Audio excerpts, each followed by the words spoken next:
Welcome back. You're watching WION World is One. My name is Priyanka Sharma. Now, before I head into this bulletin, we'd just like to tell our viewers to be very cautious as you step out. We know that the lockdown restrictions are lifting, but take all precautions, wear a face mask and practice social distancing at all times, even if you're stepping out, and only step out if it's absolutely necessary. And as we know, India on June 8th will enter its unlock mode, where a few sectors of the economy will be opening up slowly. And now let's start this bulletin by cutting across state to the Indian Prime Minister. नमस्कार।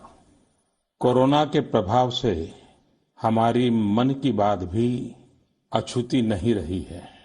जब मैंने पिछली बार आपसे मन की बात की थी, तब पैसेंजर ट्रेनें बंद थी, बसें बंद थी, हवाई सेवा बंद थी। इस बार बहुत कुछ खुल चुका है। श्रमिक स्पेशल ट्रेनें चल रही हैं, अन्य स्पेशल ट्रेनें भी शुरू हो गई हैं। तमाम सावधानियों के साथ हवाई जहाज उड़ने लगे हैं। धीरे धीरे उद्योग भी चलना शुरू हुआ है, यानी अर्थव्यवस्था का एक बड़ा हिस्सा अब चल पड़ा है, खुल गया है। ऐसे में हमें और ज्यादा सतर्क रहने की आवश्यकता है। 2 गज की दूरी का नियम हो, मुंह पर मास्क लगाने की बात हो सके तो वहां तक घर में रहना हो। ये सारी बातों का पालन, उसमें जरा भी ढिलाई नहीं बरतनी चाहिए। देश में सबके सामूहिक प्रयासों से कोरोना के खिलाफ लड़ाई बहुत मजबूती से लड़ी जा रही है।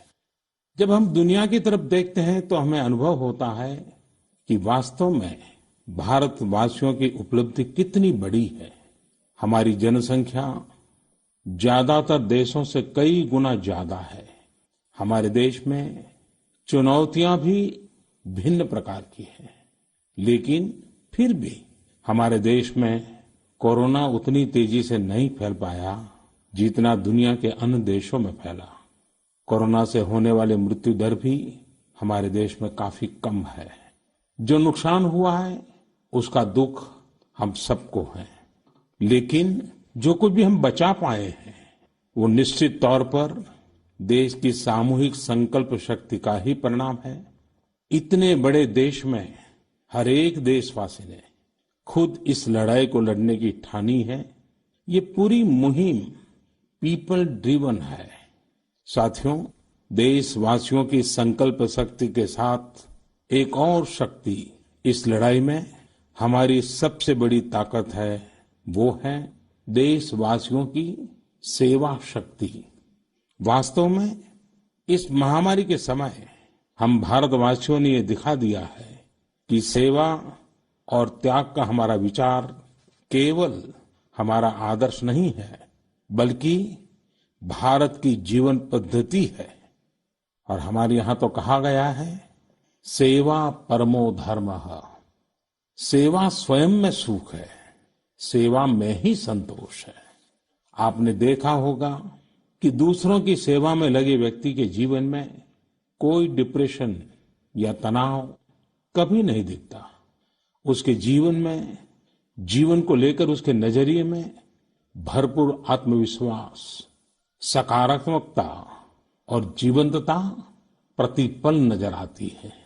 साथियों, हमारे डॉक्टर्स, नर्सिंग स्टाफ, सफाई कर्मी, पुलिसकर्मी वे बता रहे हैं, कई बार समय की कमी के चलते मैं बहुत से लोगों का, बहुत से संगठनों का, बहुत सी संस्थाओं का नाम नहीं ले पाता हूं। सेवा भाव से लोगों की मदद कर रहे ऐसे सभी लोगों की मैं प्रशंसा करता हूं, उनका आदर करता हूं, उनका तहे दिल से अभिनंदन करता हूं। मेरे प्यारे देशवासियों, एक और बात जो मेरे मन को छू गई है, वो है संकट की इस घड़ी में इनोवेशन। तमाम देशवासी गांवों से लेकर शहरों तक, हमारे छोटे व्यापारियों से लेकर स्टार्टअप तक, हमारी लैब्स कोरोना के खिलाफ लड़ाई में नए नए तरीके जैसे नासिक के राजेंद्र यादव का उदाहरण बहुत दिलचस्प है। राजेंद्र जी नासिक में सतना गांव के किसान हैं। अपने गांव को कोरोना संक्रमण से बचाने के लिए उन्होंने अपने ट्रैक्टर से जोड़कर एक सैनिटाइजेशन मशीन बना ली है और ये इनोवेटिव मशीन बहुत प्रभावी तरीके से काम कर रही है। इसी तरह मैं सोशल मीडिया में कई तस्वीरें देख रहा था। कई दुकानदारों ने 2 गज की दूरी के लिए दुकान में बड़े पाइपलाइन लगा लिए हैं, जिसमें एक छोर से वो ऊपर से सामान डालते हैं और दूसरी छोर से ग्राहक अपना सामान ले लेते हैं। इस दौरान पढ़ाई के क्षेत्र में भी कई अलग अलग इनोवेशन शिक्षकों और छात्रों ने मिलकर किए हैं। ऑनलाइन क्लासेस, वीडियो क्लासेस, उसको भी अलग अलग तरीकों से इनोवेट किया जा रहा है। कोरोना की वैक्सीन पर हमारी लैब्स में जो काम हो रहा है उस पर तो दुनिया भर की नजर है और हम सबकी आशा भी। किसी भी परिस्थिति को बदलने के लिए इच्छा शक्ति के साथ ही बहुत कुछ इनोवेशन पर भी निर्भर करता है। हजारों सालों की मानव जात की यात्रा लगातार इनोवेशन से ही इतने आधुनिक दौर में पहुंची है। इसलिए इस महामारी पर जीत के लिए हमारे ये विशेष इनोवेशंस भी बहुत बड़ा आधार है। साथियों, कोरोना के खिलाफ लड़ाई का यह रास्ता लंबा है। एक ऐसी आपदा जिसका पूरी दुनिया के पास कोई इलाज ही नहीं है, जिसका कोई पहले का अनुभव भी नहीं है, तो ऐसे में नई नई चुनौतियां और उसके कारण परेशानियां हम अनुभव भी कर रहे हैं। ये दुनिया के हर कोरोना प्रभावित देश में हो रहा है और इसलिए भारत भी इससे अछूता नहीं है। हमारे देश में भी कोई वर्ग ऐसा नहीं है जो कठिनाई में ना हो, परेशानी में ना हो। और इस संकट की सबसे बड़ी चोट अगर किसी पर पड़ी है तो हमारे गरीब, मजदूर, श्रमिक वर्ग पर पड़ी है। उनकी तकलीफ, उनका दर्द, उनकी पीड़ा शब्दों में नहीं कही जा सकती। हम में से कौन ऐसा होगा जो उनकी और उनके परिवार की तकलीफों को अनुभव न कर रहा हो। हम सब मिलकर इस तकलीफ को, इस पीड़ा को बांटने का प्रयास कर रहे हैं। पूरा देश प्रयास कर रहा है। हमारे रेलवे के साथी दिन रात लगे हुए हैं। केंद्र हो, राज्य हो, स्थानीय स्वराज की संस्थाएं हो, हर कोई दिन रात मेहनत कर रहे हैं। जिस प्रकार रेलवे के कर्मचारी आज जुटे हुए हैं, वे भी एक प्रकार से अग्रिम पंक्ति में खड़े कोरोना वॉरियर्स ही है।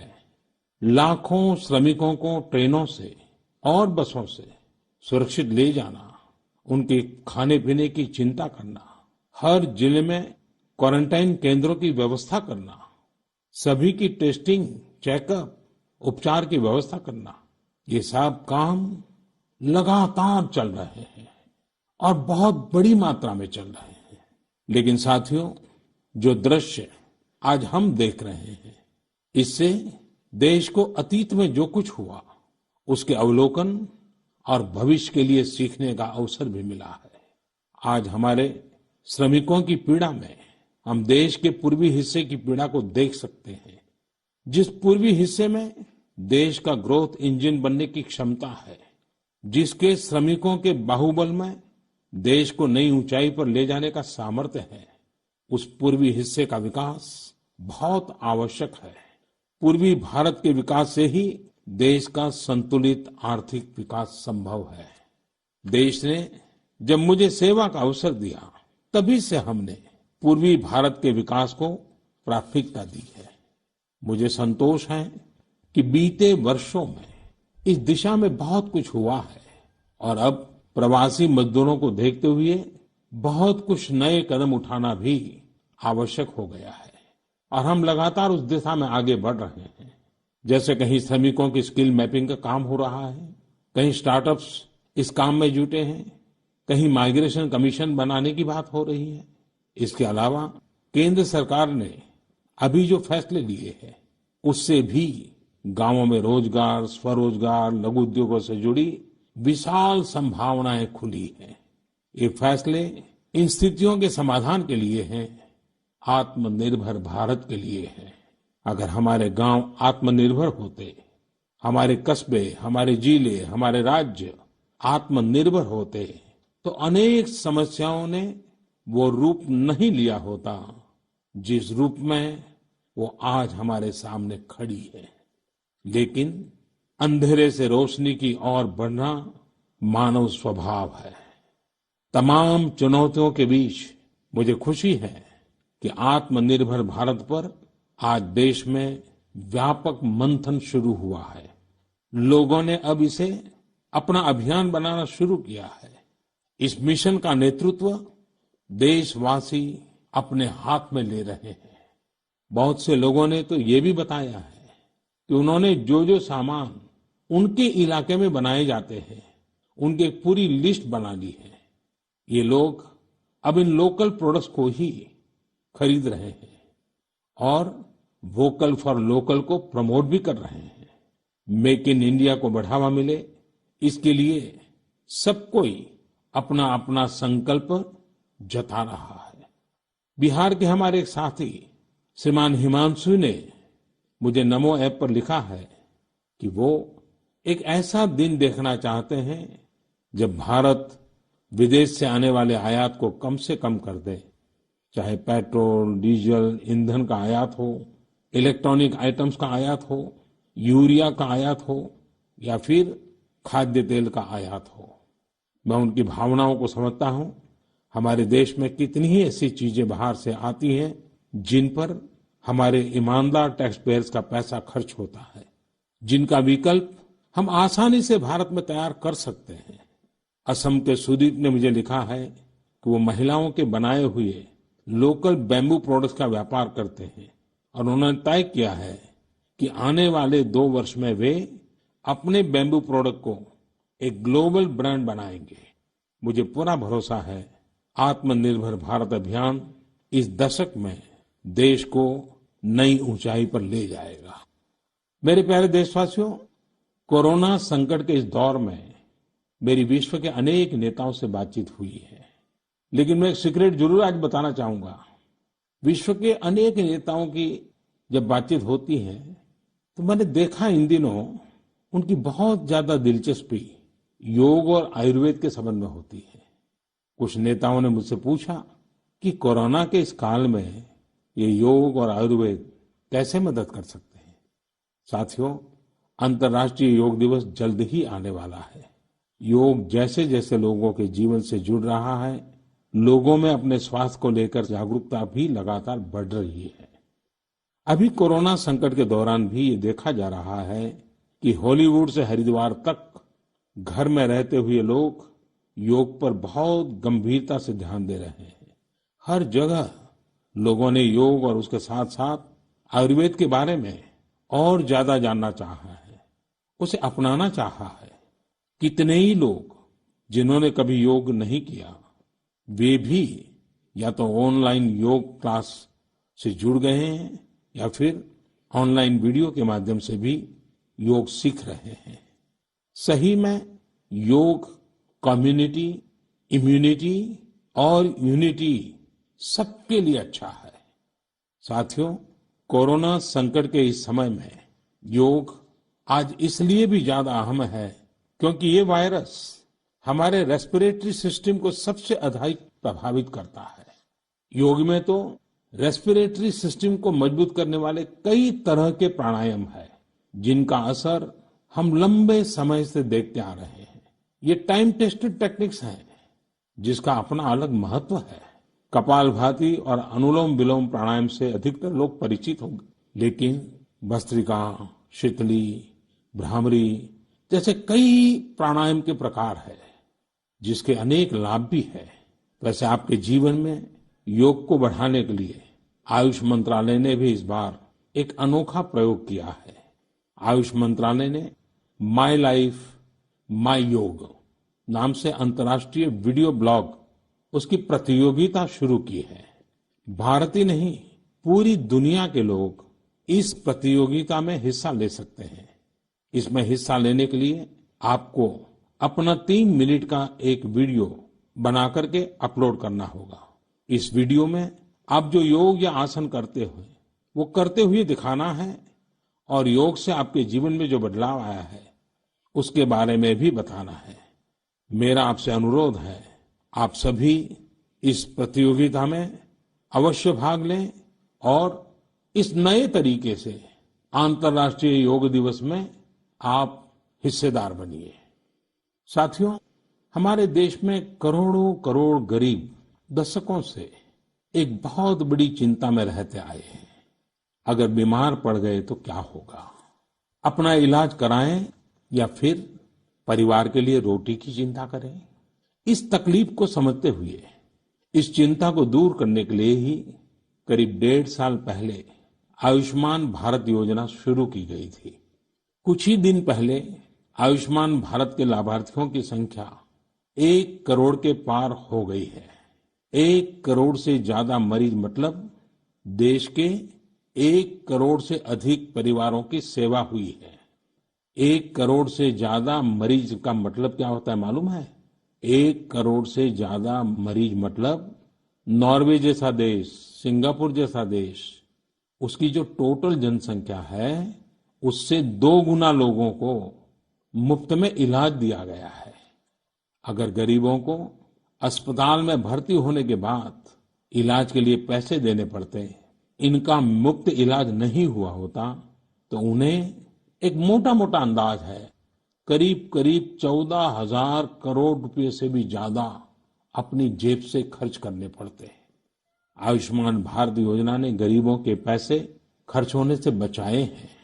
मैं आयुष्मान भारत के सभी लाभार्थियों के साथ साथ मरीजों का उपचार करने वाले सभी डॉक्टरों, नर्सेज और मेडिकल स्टाफ को भी बधाई देता हूं। आयुष्मान भारत योजना के साथ एक बहुत बड़ी विशेषता पोर्टेबिलिटी की सुविधा भी है। पोर्टेबिलिटी ने देश को एकता के रंग में रंगने में भी मदद की है। यानी बिहार का कोई गरीब अगर चाहे तो उसे कर्नाटका में भी वही सुविधा मिलेगी जो उसे अपने राज्य में मिलती। इसी तरह महाराष्ट्र का कोई गरीब चाहे तो उसे इलाज की वही सुविधा तमिलनाडु में मिलती। इस योजना के कारण किसी क्षेत्र में जहां स्वास्थ्य की व्यवस्था कमजोर है वहां के गरीब को देश के किसी भी कोने में उत्तम इलाज कराने की सहूलियत मिलती है।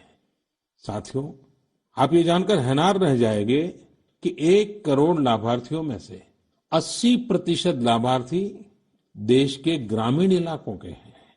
इनमें भी करीब करीब 50% लाभार्थी हमारी माताएं, बहनें और बेटियां हैं। इन लाभार्थियों में ज्यादातर लोग ऐसी बीमारियों से पीड़ित थे जिनका इलाज सामान्य दवाओं से संभव नहीं था। इनमें से 70% लोगों की सर्जरी की गई है।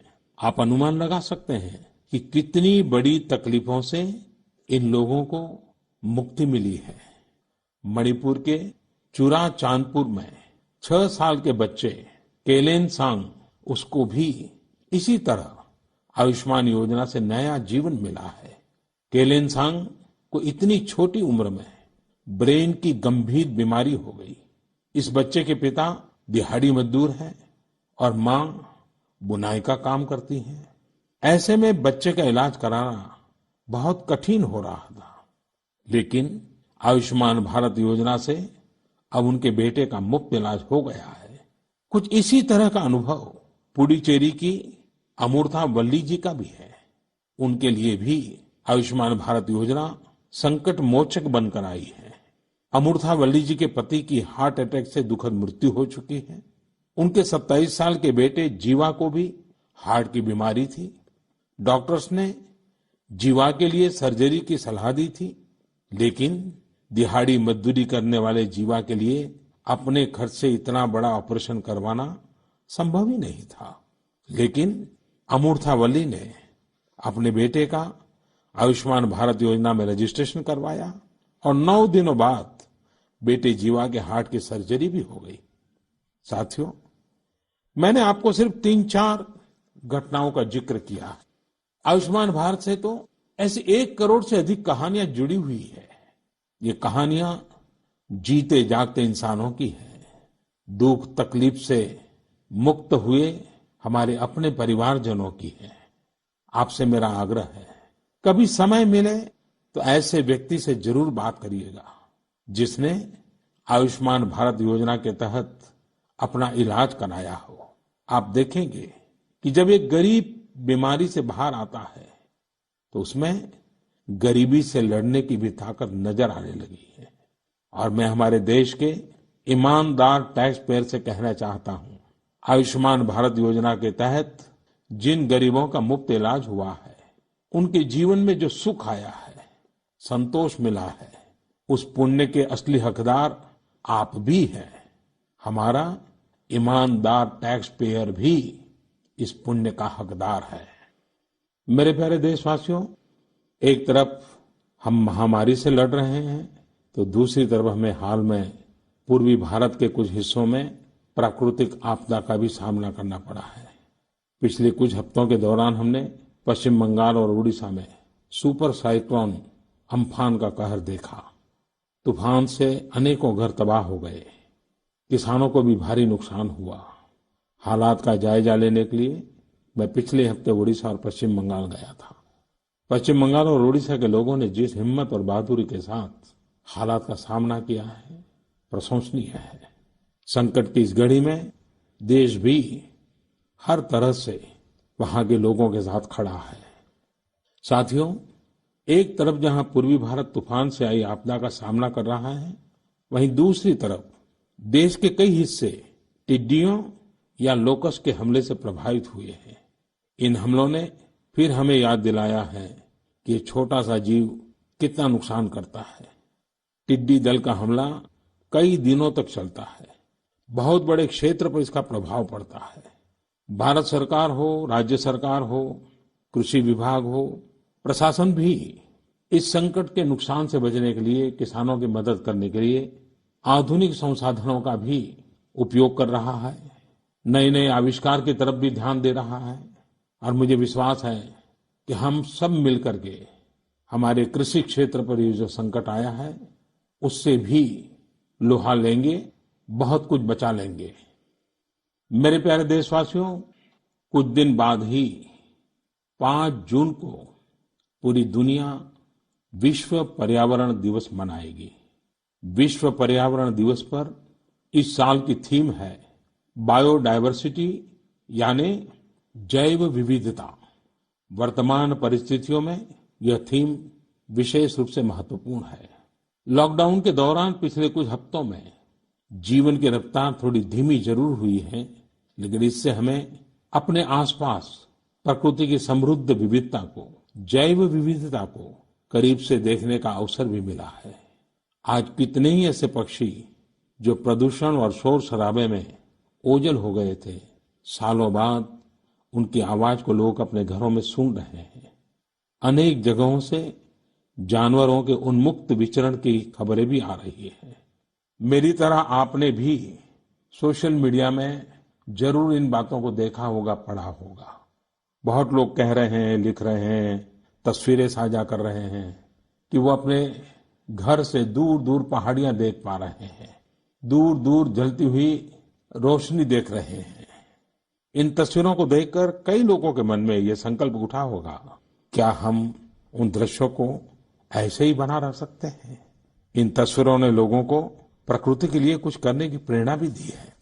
नदियां सदा स्वच्छ रहें, पशु पक्षियों को भी खुलकर जीने का हक मिले, आसमान भी साफ सुथरा हो, इसके लिए हम प्रकृति के साथ तालमेल बिठाकर जीवन जीने की प्रेरणा ले सकते हैं। मेरे प्यारे देशवासियों, हम बार बार सुनते हैं, जल है तो जीवन है, जल है तो कल है, लेकिन जल के साथ हमारी जिम्मेवारी भी है। वर्षा का पानी, बारिश का पानी, ये हमें बचाना है, एक एक बूंद को बचाना है। गांव-गांव वर्षा के पानी को हम कैसे बचाएं? परंपरागत बहुत सरल उपाय हैं। उन सरल उपाय से भी हम पानी को रोक सकते हैं। 5 दिन 7 दिन भी अगर पानी रुका रहेगा तो धरती माँ के पास बुझाएगा, पानी फिर जमीन में जाएगा। वही